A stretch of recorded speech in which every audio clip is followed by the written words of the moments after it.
All right, hey everybody, welcome again to my virtual campfire. And I need to tell you right up front, some of you are not going to like this. I am not a financial advisor. I'm not an expert in anything except making a lot of mistakes and making adjustments and trying to figure out how to not make the same mistakes again. I want to talk with you about Breaking Bad RV. Yeah, Breaking Bad RV. If you ever saw the Breaking Bad TV show, let me start out by saying this. Breaking Bad TV show, it was, if you didn't see it, the high level is it's about a man that was just an ordinary chemistry teacher, a high school chemistry teacher who broke off. He was just a good guy. But because of circumstances, he turned into a really bad dude. Really, really bad dude. And he just got off the path. And I'm not saying that's good or bad. I love the show. But that was what Breaking Bad was. Breaking Bad RV. I'm going to talk about it, but it's kind of like Breaking Bad corporate America. Let me see if I can dissect it. Not trying to pretend to be an expert. Here around this virtual campfire, I really do care what you have to say. We share thoughts and ideas. Many of them are about RVing and camping. Some of them are silly. By the way, I probably shouldn't be doing this right now. I ate 2 tacos and had some extra hot sauce, so it's kind of getting to me.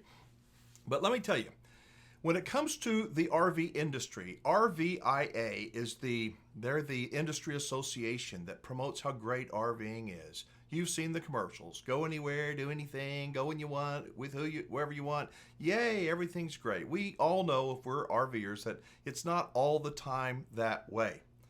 But you know what RVIA started? Do you know some of the history of it? I looked it up. Let me just kind of give you my view. I'm probably not going to be exactly historically correct, but generally speaking, this industry, the RVIA, the association, started back in the 70s, but it started actually before that, before it became a political arm of the RV manufacturers, a lobbying arm, if you will, and a promotional arm to promote the advancement of RVing. It was about quality and safety issues. In the 50s, I think it was started, actually. It was not called RVIA, it was called something else. But when I tell you this parallel, see if you can agree with me. I'm not always right, but generally speaking, see if this makes sense. I think that most organizations, especially most associations, start out with the best of intentions. I truly believe that. But what happens as these organizations start gaining some critical mass and momentum? What do they need? They need more members. They need more money. They need more. And over time, they start changing. Many of them start changing the original intent of their mission. So does RVIA care about the safety of you, the consumer, the quality of RVs that are built from a safety standpoint? Of course they do. But they also care about a lot more. If they don't grow the RV buying public, what's going to happen to the manufacturers? But in the 70s, when they created it, our population was first off, we were more of an outdoorsy population. And the companies that owned RVs, the RV manufacturers, most of them, there were good companies, there were small companies, they were decent businesses, but somewhere along the way, those businesses had a knock on the door by Wall Street. It could have been because the economy crashed in 79, 80. It could have been the next crash. But Wall Street said, wait a minute. We don't necessarily care about safety. We don't want to see anybody get hurt, but we want money. Lots of money. And so I see these associations start going, what can we do to work in conjunction with trying to protect our industry, whatever the industry happens to be? And money was cheap. And the population was booming. And now you get onto after 2008, that crash of 2008, that's when Wall Street came in and these big firms came in and purchased these mom and pop, many of them mom and pop, smaller manufacturers, and started outsourcing everything. So today you have people, a population who is fed up with RVs, fed up. It didn't used to be that way. Why is that? We can't blame it on just one thing. I believe that associations, and you association people are going to hate my guts. I'm going to say it. I believe that most associations, they sail for the betterment of themselves, not necessarily the public. I think that's politicians. I think it is industry associations. They start out with the best of intentions, but then they start taking care of themselves. What's the last thing they want to do? What is the last thing that association wants to do? Lose their job. And so what they want is growth. We need growth. There was a book, it's called Blue Ocean Strategy. I'm trying to remember I read it 20-something years ago. I've talked about it before. It was talking about blue oceans and red oceans. And the RV business has been a blue ocean. Here's what a blue ocean is. A blue ocean is fertile, and it's independent. There's nobody there. It's like we can build the only casino in Las Vegas and everybody will want to come to it. An analogy they use in the book, I think, is about pizza places. Let's just say that everybody's moving to the north side of town, all these subdivisions, and we say, hey, there are no pizza places out there. So we build a pizza place, and we are making a killing. We can make money as fast as we can make pizzas. But what's going to happen? Over time, blue oceans become red oceans, and a red ocean is a dead ocean. That's when there's a Pizza Hut and a Domino's and a whatever pizza place on every corner. Every other pizza place has come into the market. So what do we have to do? We have to make cheaper pizzas. We have to lower our prices so people start racing to the bottom. We're going to deliver it in 45 minutes or it's free, or we're going to give you a quart of Pepsi or whatever it happens to be. They start cutting. And it's happening all over in America. And it's happened, I think, in the RV industry. I think that the big three have purchased up, not all of them, but many of the little mom and pop decent businesses and put them under their massive umbrella. And Wall Street doesn't care about you. It cares only about profits. It's going to protect itself at any expense. Hang on a second. So, I'll talk to you about Blue Ocean Strategy. Are there some quality products out there? Yes, there are. There's Brinkley and Rockwood and Oliver and Flagstaff, and there's some quality products out there, but all of them have the same problem, the same situation. Did I splash something on my face? I think I did. They have to buy the components to make that RV. Almost all of them are outsourced. Air conditioners, refrigerators, hot water heaters. Most of these components, even little latches, little things, magnets and things. And who do they go with? They go with the cheapest bid possible, the absolute cheapest place they can go. And that's generally overseas. And so when money was cheap for the last 10 years, 15 years, and money has been, the last 5 years for sure, money's been cheap, everybody that could afford to buy an RV bought one. The pandemic was a godsend for the RV industry. It was. Man, those corporations made a pile of money and they put out some real crap. Not all of them, but most of them put out crap. And we bought it. Why? Well, we were wanting to socially distance. We wanted to get outdoors. And so the RV industry exploded. But guess what happened? People got pissed off.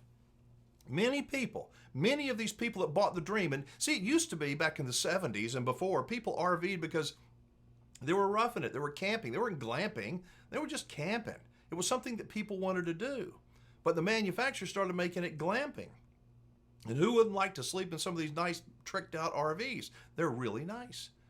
But the whole landscape has changed. Don't you think? Follow me if you can, or drop your comments down below.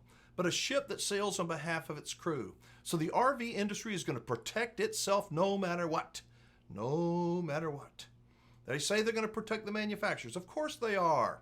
But at the end of the day, they want to protect their association. They don't want to see it going away. And they get X amount of dollars. I don't know what it is. I've heard some numbers, but they get so much money from every single RV that is manufactured from the members that are in the RVIA. And what do they do with it? Well, they spend it. They spend it, just like every association does. So what does that have to do with anything? The ocean went from blue to red. Blue to red.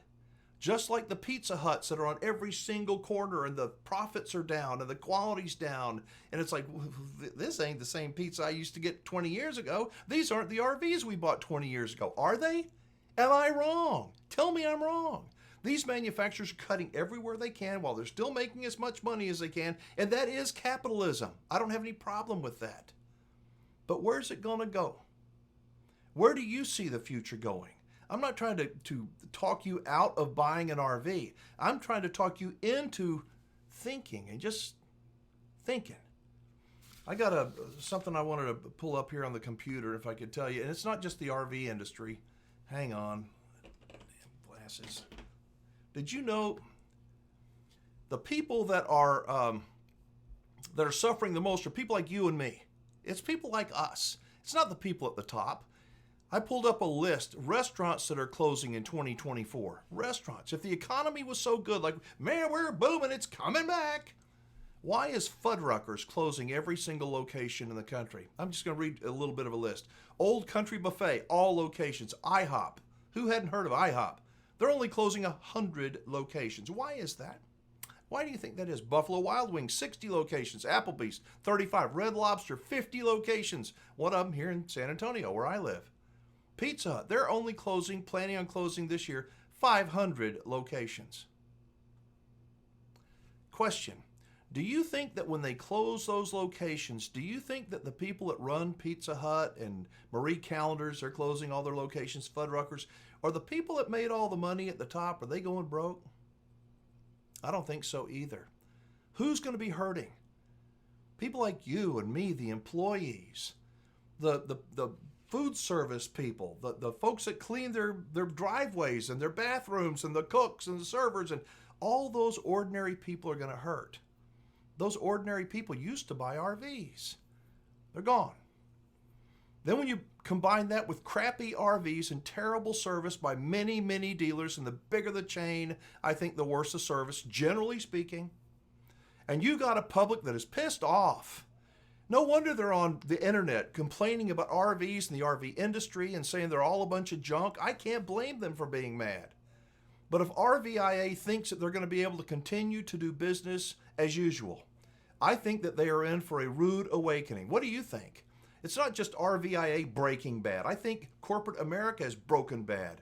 We've gutted everything at our expense. The people at the top make all the money. And I'm not saying that they shouldn't make the money, but something is wrong. We have hollowed everything out. Wall Street, I say Wall Street is fake. It's been fake. The banking industry, what do bankers want from you? Do they want you to be debt-free and independent with a lot of savings in the bank where you live small but frugally and you're out of debt? Hell no. They want to loan you money no matter what. They need you in debt. What about all the hospitals that are being built? These dock-in-the-box places all over the place. What does it tell you? Does the medical community want me healthy? Do they want you healthy? They want beds that are full. They want money. The insurance companies want money. Everybody wants money, and they're going to get it from you, and they're going to get it from me as we continue to hollow this out. So where's it going? I don't really know, but I do think that we have got another catastrophe that's very near to happening. I don't know what it's going to be. Could it be another pandemic? It could be. Oh, let me pull something up. A story that I saw last month, and I made a copy of it last month, and I'm going to bring it up if I can find it on my computer. All right, this was, what does it say? Monday, June the 3rd. So it was a month ago, all right? As I said, I don't know what's going to happen, but I smell a catastrophe. I know I probably need a tinfoil hat, but I have grown to become paranoid and untrusting of almost everything, especially these government bodies and these experts. I talked about medical. I talked about banking. Let me show you. This is an example from Wall Street. What one little thing could happen? I look at stuff and I'm so hypersensitive, but the story, look at the very top. Breaking news. New York Stock Exchange technical issue impacts some stock values. Exchange incorrectly shows Berkshire Hathaway down 99%. No big deal, right? But look at this. It was breaking news a month ago. The stock exchange technical issue impacts some stock values. Exchange incorrectly shows Berkshire Hathaway down 99%. Keep reading. A technical issue at the New York Stock Exchange on Monday caused the A-class shares of Warren Buffett's Berkshire to be down nearly 100%. The cause of the technical glitch was unclear. Keep reading. The issues at the stock exchange are another reminder that the exchanges are data providers that are central to Wall Street and are not completely error-free. The New York Stock Exchange also had a day in January 2023 when the opening auctions for some stocks did not occur properly. Okay, Wingman, this is a month old. Yes, it is a month old. But can you just imagine this? What if it wasn't just a temporary glitch? What if it was a temporary test? What if? What if it was just a practice drill, a practice run? I'm sure nobody would ever think about that, but what if the next catastrophe was a stock collapse? Let me tell you something. The government officials, the politicians, the people in charge at these corporations, when a giant catastrophe happens, almost all of them knew something was going to happen. And you know what? They have a plan already in place for how they're going to stop the panic, the public panic. So that was like at 10:30 in the morning. And now, I made a copy of this one too. Technical issue caused Berkshire Hathaway to be displayed is fixed. What? New York Stock Exchange says technical issue that caused Berkshire Hathaway to be displayed down 99% is fixed. They said roughly at 11:45 Eastern Time that the issues had been resolved and trading was back to normal. What would happen if trading didn't get back to normal? What would happen to your 401k? What if the government already had some kind of a plan in motion for something, I don't know, like a digital dollar? Have you looked into that? I fully expect some of y'all to say that I'm out of my mind. I probably am. But I'm glad that I'm looking. I'm glad I'm watching the horizon. That's, I think, what a good wingman does.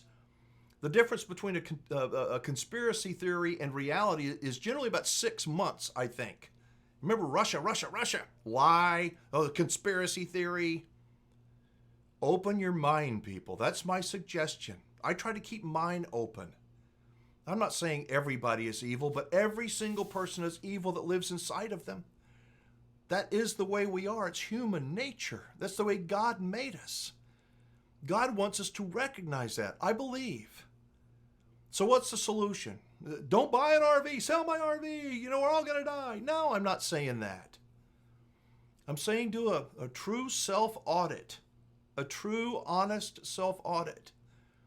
As you go to the doctor and you look at all those forms and you go shopping, you go to the bank, what do those people want from you? They want every dime they can get. They want to control you. They want to make you a slave.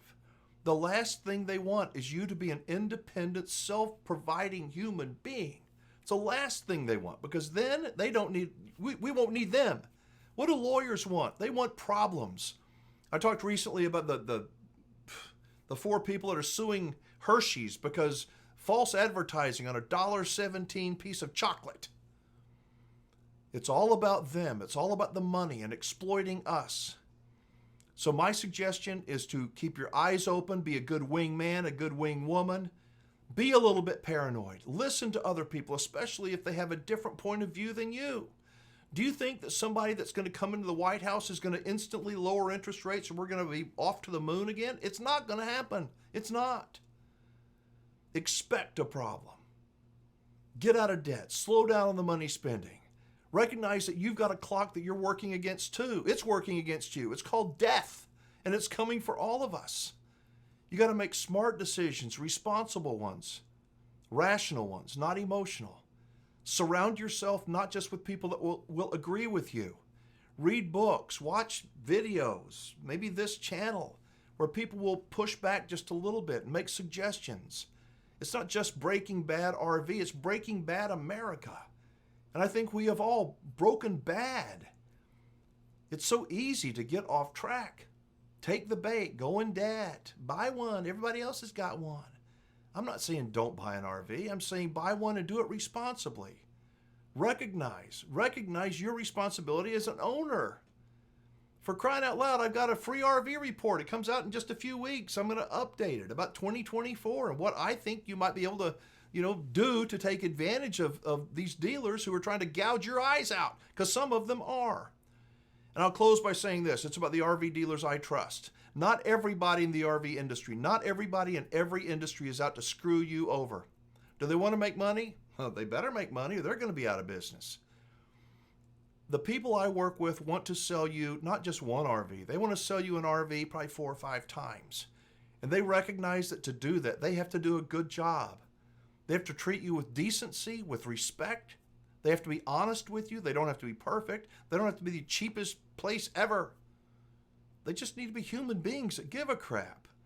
And that's the people that I work with. I do consulting work with them. I don't get a commission. I don't get a finder's fee. Many of you know that from the dealers that I represent. They do pay me a consulting fee, and I talk to them about things like this. Well, so what? Well, so what is fine. I just hope you got something out of this. I hope that you see these organizations, these associations that will demonize anybody that says anything bad about them. It's not always about trying to squeeze every friggin' dime out of people. It's not. No wonder people are angry and bitter and divided and on a knife's edge. You watch what happens over the next few months as we lead up to the election. Just watch. There's going to be riots that are going to break out. They're going to stir the pot even more. They're going to get you to watch the media and take the bait. They're going to promise, oh, we've got the solution over here. Don't worry. Everything's going to be fine. Well, they maybe do another test flight about something. And I don't know what it's going to be. So I want to hear your thoughts. Thank you for dealing with me around this virtual fire pit. I really do enjoy it. I enjoy listening to you. And if you've got a comment, drop it down below or, click on the description. You can get my personal email and my 24-hour voicemail, and I love hearing from each and every one of you. So let me know where you're watching today's video from and some of your thoughts. I'm Alan Warren. I'm the Wingman, reminding you to be safe, have fun, play nice, and don't leave your good manners at home. I'll see you soon. Bye-bye.